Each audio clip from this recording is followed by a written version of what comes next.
19. I hope you're having a good weekend. And today I want to talk about a subject, unplanned events. We all have unplanned events happening in our lives. And it doesn't matter what the event might be. If it's something good, if it's something good, well, we're more than happy about it. But when it's something bad, sometimes we don't react very well, do we? Yesterday, I had an unplanned event happen. Actually, it was the day before yesterday. My neighbor had hired or had gotten a tree company to cut down a tree, and it fell down on one of my properties, pretty much destroyed it. The tree company settled up with me, but it was not a happy event. When you see all of your work destroyed right in front of your face. But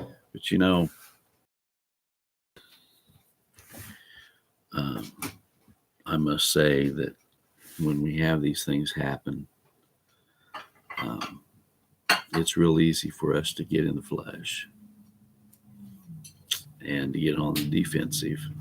When you see something that you put a lot of sweat, good morning, Bob Robbins, when you see put a lot of sweat and work into, and people act as if it's nothing, Good morning, Jim McClarty.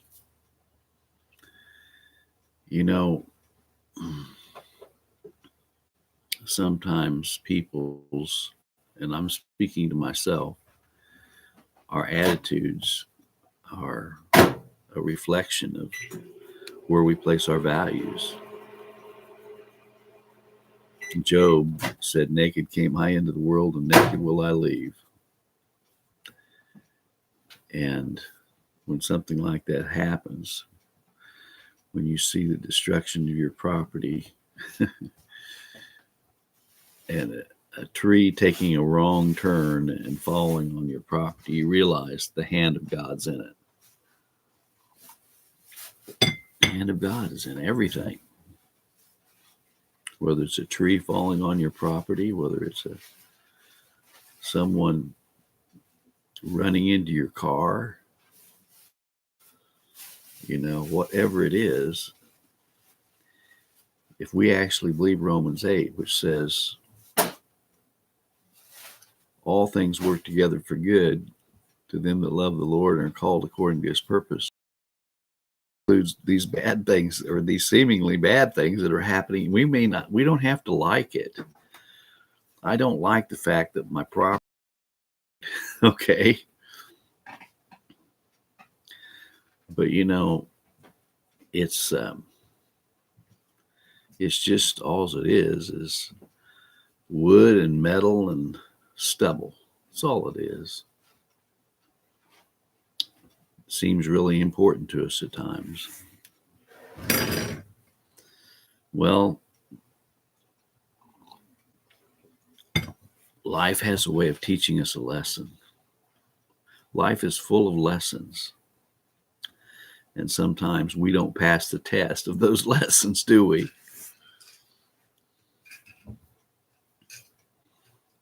I know I don't. Seems like I've been given a lot of tests lately. And I'm not going to have a pity party. They say things come in threes. Well, I can tell you that sometimes they come in 12s, 13s, or 14s. And Satan would have us just to shut up and not proclaim the good news of Jesus Christ. Satan would have us get discouraged, have a little pity party. Poor little old me. Look what I'm going through. But God never changes. And if he has placed the Spirit of God in our hearts, then we know that he has loved us with an everlasting love. Our salvation is not conditioned upon our responses to bad things that happen to us. Now, we may, after things happen, we may reflect on our response to it. We may be repentant of our response to it. But sometimes,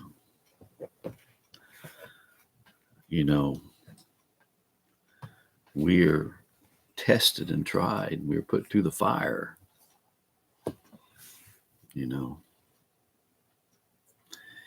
And so I tell people the best way to deal with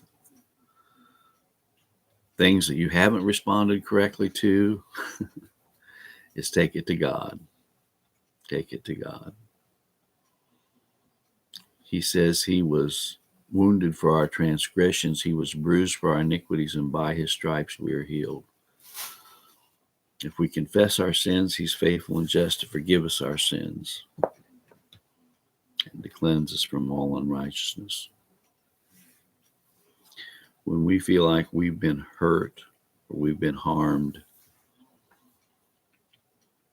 it's real easy for us to retaliate, get into a retaliative mode, isn't it?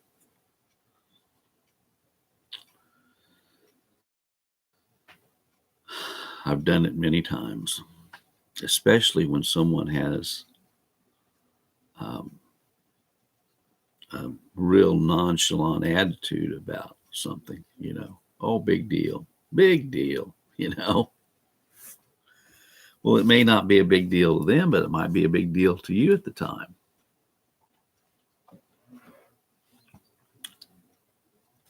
There are lessons for all of us to learn.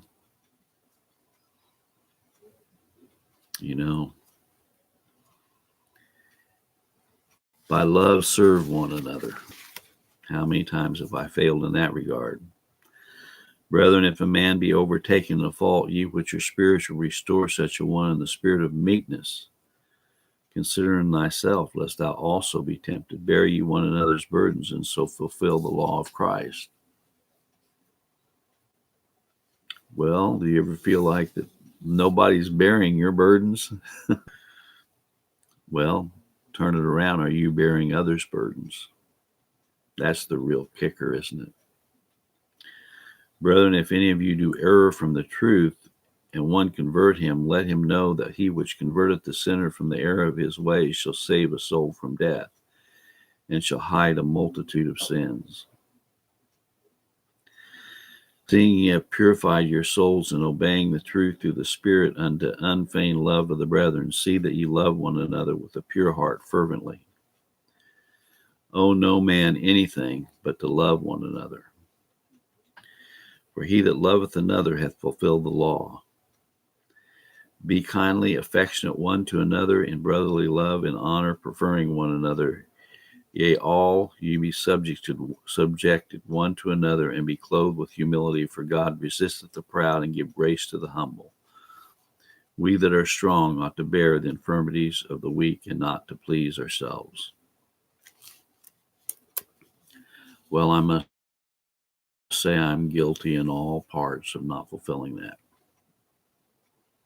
I don't like it. I don't like it. Have I been overtaken in a fault? Yes, I have. Have I restored someone else in a spirit of meekness? No, I haven't oftentimes. Have I erred from the truth? Yes, I have.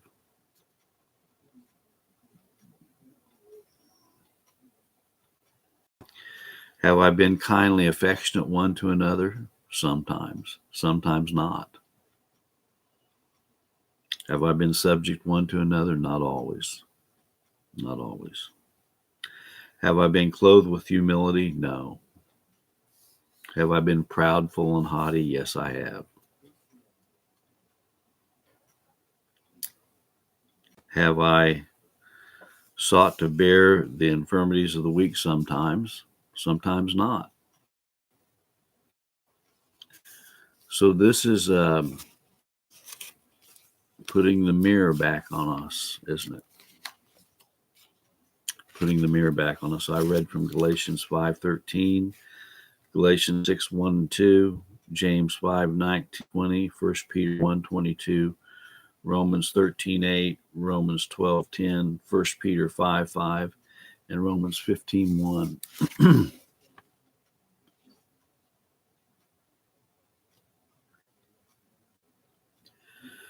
To do justice and judgment is more acceptable to the Lord than sacrifice.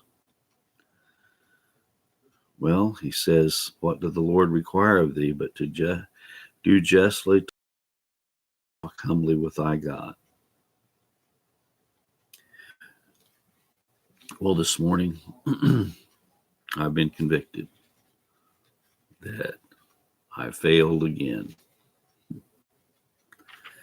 in my response to the events that happened 2 days ago. No, I don't. But God will help me get through this, and I need your prayers. And I'll be the first to admit it's real easy to get defensive with other people. And so there's a lesson to be learned. They say that there's a saying, you can't teach an old dog new tricks. Well, hopefully you can teach an old dog some things. Anyway, hope you have a blessed day today in the Lord. And hopefully I can learn from these things that are happening in my life as a test. We all have things that happen where we feel like we have been